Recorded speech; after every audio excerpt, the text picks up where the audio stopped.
ओम शांति। 11 जून 2023। आज की अव्यक्त मुरली के रिवाइज कोर्स 9 जनवरी 1995। अव्यक्त बाप दादा की मुरली प्रातः मुरली मधुबन। निश्चय बुद्धि की निशानियाँ, निश्चित विजयी और सदा निश्चिंत स्थिति का अनुभव।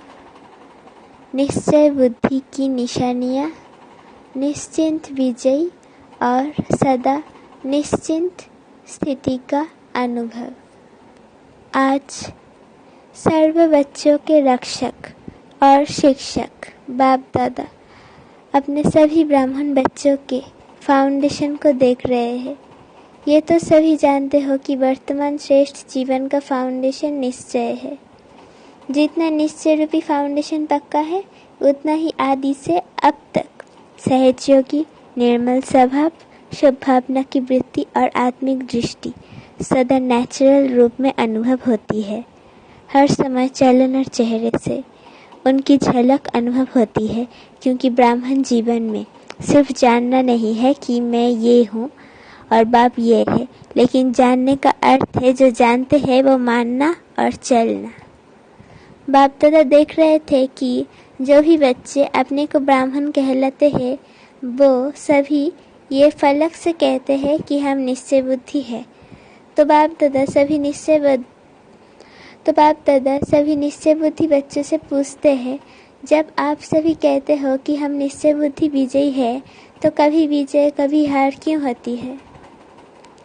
जब कभी कभी थोड़ी हलचल होती है, तो क्या उस समय निश्चय खत्म हो जाता है? जब निश्चय बुद्धि सदा हो तो विजयी सदा हो, कि बीच बीच में घुटका और झुटका होता है? निश्चय का फाउंडेशन चारों ओर से मजबूत है, या चारों ओर के बजाय कभी एक और कभी दो और ढीले हो जाते हैं? कोई भी चीज़ को मजबूत किया जाता है तो चारों ओर से टाइट किया जाता है ना। अगर एक साइड भी थोड़ा हलचल वाला हो तो हिलेगा ना। तो चारों प्रकार का निश्चय अर्थात बाप में, आप में, ड्रामा में और ब्राह्मण परिवार में निश्चय, ये चार ही तरफ के निश्चय को जानना नहीं, लेकिन मानकर चलना। अगर जानते हैं लेकिन चलते नहीं है तो विजय डगमग होती है। जिस समय विजय हलचल में आती है तो चेक करना कि चारों तरफ से कौन सा तरफ हलचल में है। बाप दादा देखते हैं कि कई बच्चों को बाप में पूरा निश्चय है, इसमें पास है, लेकिन अपने आप में जो निश्चय चाहिए उसमें अंतर पड़ जाता है। जानते भी है, कहते भी है कि मैं ये हूँ, लेकिन जो जानते हैं, मानते हैं, वे स्वरूप में, चलन में, कर्म में हो, इसमें ही अंतर पड़ जाता है। एक तरफ सोचते हैं कि हम मास्टर सर्वशक्तिमान हूँ, विश्व कल्याणकारी हूँ, दूसरी तरफ छोटी सी परिस्थिति पर विजय नहीं प्राप्त कर सकते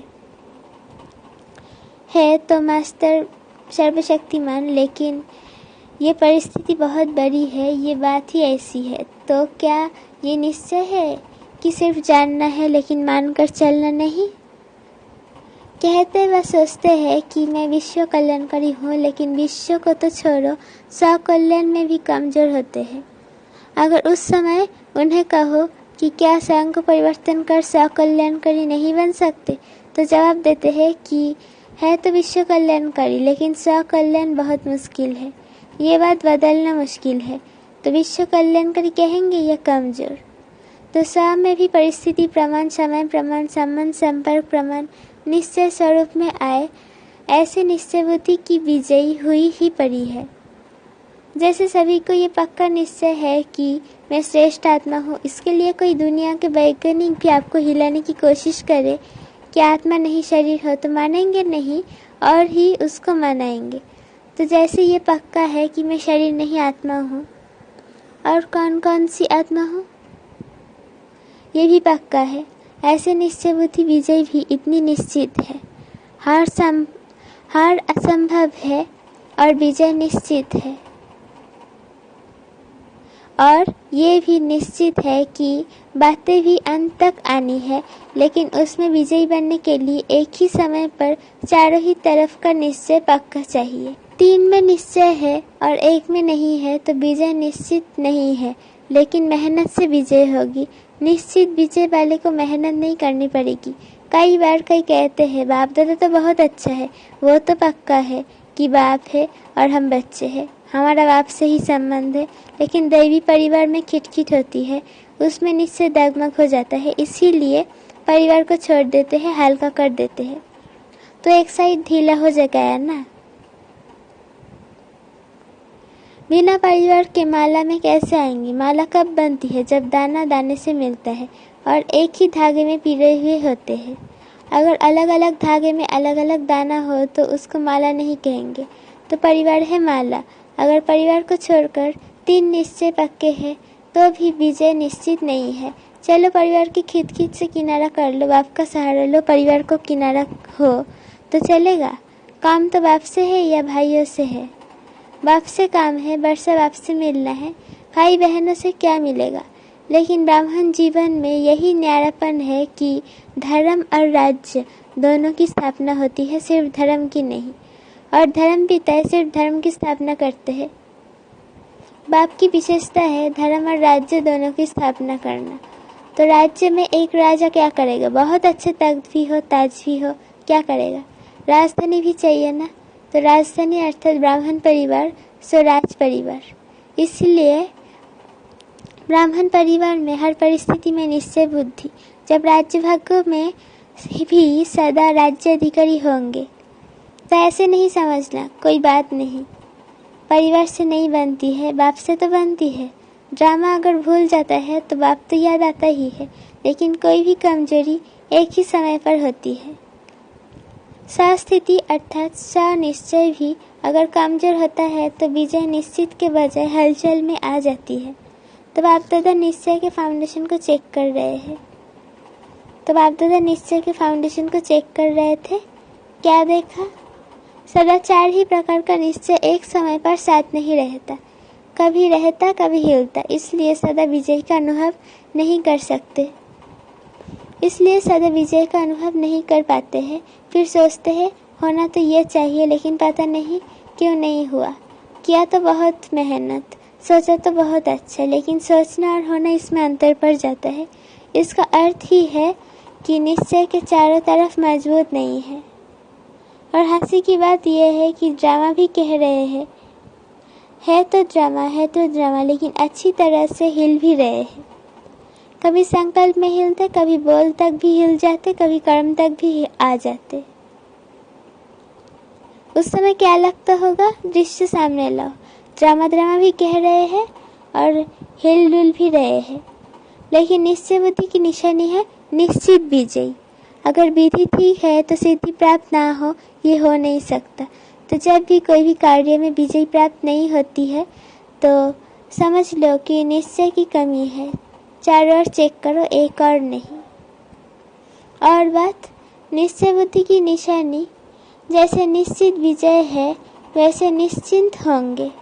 कोई भी व्यर्थ चिंतन आ ही नहीं सकता, सिवाय शुभ चिंतन के व्यर्थ का नाम निशान नहीं होगा।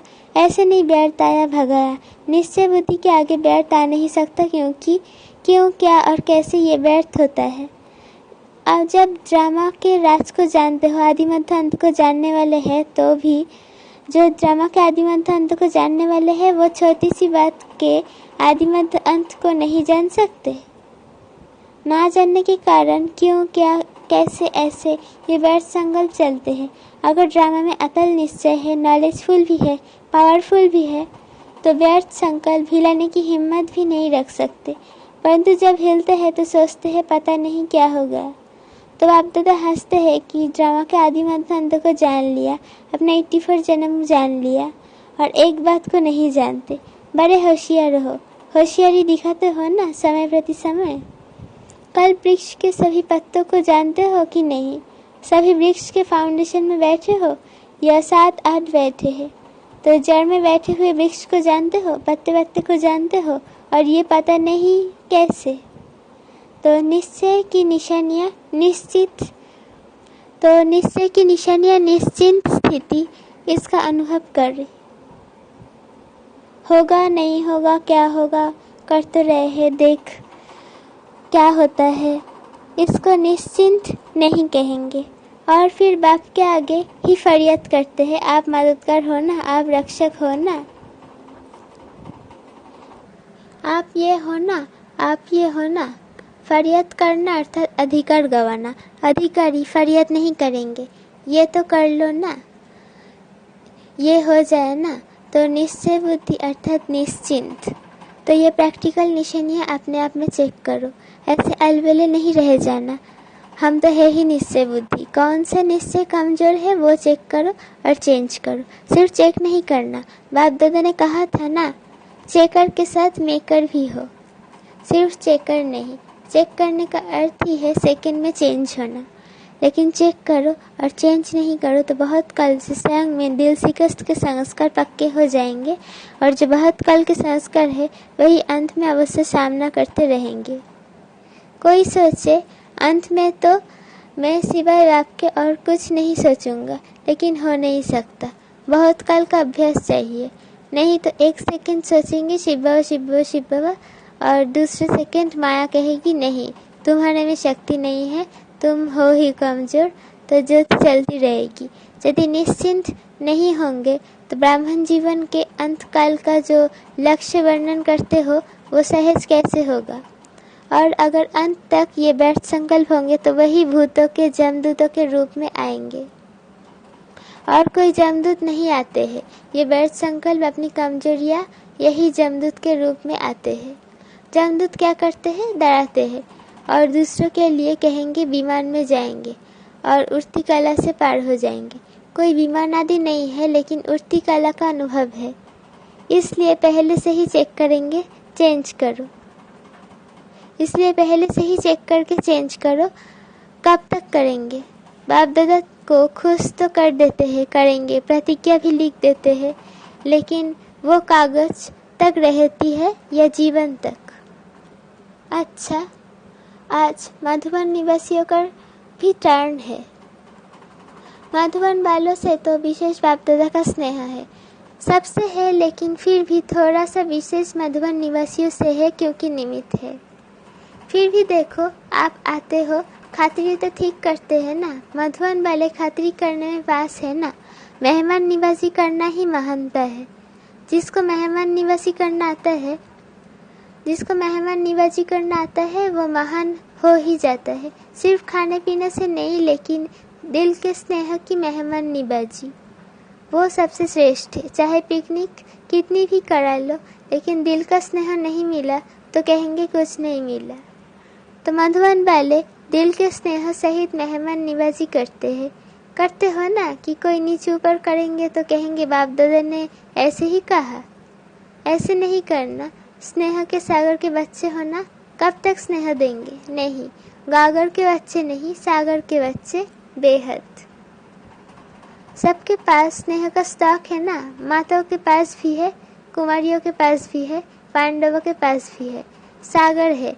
यह थोड़ा है तो कभी क्रोध तो नहीं करते होंगे ना। जब स्नेह के सागर है तो क्रोध कहाँ से आया?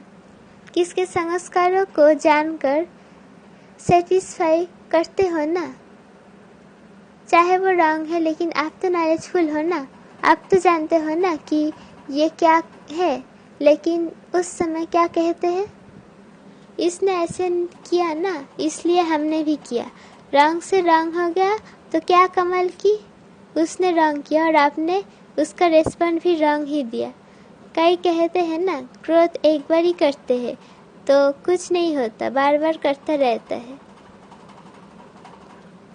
तो जानते हो कि जिसको स्वाभाविक क्रोध का है तो वो क्रोध नहीं करेगा तो क्या करेगा? उसका काम है क्रोध करना और आपका काम है स्नेह देना या क्रोध करना। वो 10 बारी करे तो आप एक बारी तो जवाब देंगे ना। नहीं देंगे तो वो 20 बारी करेगा। फिर क्या करेंगे? तो इतनी सहन शक्ति है। ये उसने 10 किया, आपने आधा किया, कोई हर्जा नहीं। उसने झूठ बोला, आपने क्रोध किया, तो क्या ठीक हुआ? फिर बड़े बहादुरी से कहते हैं झूठ बोला ना, इसलिए क्रोध आ गया। लेकिन झूठ बोलना तो अच्छा नहीं लगा और क्रोध करना अच्छा है। तो स्नेह के सागर के मास्टर, स्नेह के सागर बच्चे। तो स्नेह के सागर के मास्टर स्नेह के सागर, मास्टर स्नेह के सागर के नयन, चैन, वृत्ति, दृष्टि में जरा भी और कोई भाव नहीं आ सकता। यदि थोड़ा थोड़ा जोश आ गया तो क्या उसको स्नेह का सागर कहेंगे कि लौटा है? चाहे कुछ भी हो जाए, सारी दुनिया क्यों नहीं आप पर क्रोध करे, लेकिन मास्टर स्नेह का सागर दुनिया की परवाह नहीं करेंगे। बेपरवाह बादशाह हो, जो परवाह थी वो पा लिया। अभी इन व्यर्थ बातों से बेपरवाह बादशाह। चेकिंग की परवाह करो, चेकिंग की परवाह करो, चेंज होने की परवाह करो, लेकिन व्यर्थ में बेपरवाह। कर सकते हो कि बच्चा पोत्रा धोत्रा धोत्री थोड़ा सा क्रोध करेगा, थोड़ा सा नीचे ऊपर करेगा तो स्नेह के बजाय और भावना भी आ जाएगी। दफ्तर में जाएंगे, बिजनेस में जाएंगे, नौकर ऐसा मिल जाएगा, वायुमंडल ऐसा मिल जाएगा, लेकिन व्यर्थ से बेपरवाह बादशाह। समर्थ में बेपरवाह नहीं होना। कई उल्टा भी उठा लेते हैं, जहाँ मर्यादा होगी वहाँ कहेंगे बाप दादा ने कहा ना कि बेपरवाह बादशाह बन जाओ, लेकिन मर्यादाओं में बेपरवाह नहीं। आपका टाइटल है मर्यादा पुरुषोत्तम। ये मर्यादाएं ही ब्राह्मण जीवन के कदम है। अगर कदम पर कदम नहीं रखा तो मंजिल कैसे मिलेगा? ब्रह्मा बाप के कदम पर कदम रखो तो ये मर्यादाएं ही कदम है। अगर इस कदम में थोड़ा भी नीचे ऊपर होते हो तो मंजिल से दूर हो जाते हो और फिर मेहनत करनी पड़ती है। और बाप दादा को बच्चों की मेहनत अच्छी नहीं लगती। कहते हैं सहयोगी और करते हैं मेहनत, तो अच्छा लगता है क्या? अच्छा, बाप दादा ने ड्रिल कराई। चारों ओर के सर्व निश्चय बुद्धि श्रेष्ठ आत्माएं, सदा निश्चित विजयी आत्माएं, सदा निश्चिंत आत्माएं, सदा श्रेष्ठ विधि द्वारा वृद्धि करने के निमित्त बनने वाली विशेष आत्माएं, सदा एक बाप, एक बल, एक भरोसे में अचल अडल रहने वाली समीप आत्माओं को बाप दादा का याद प्यार और नमस्ते। हम रूहानी बच्चों को, रूहानी माता पिता बाप दादा को याद प्यार, नमस्ते और गुड मॉर्निंग, शुक्रिया व शुक्रिया।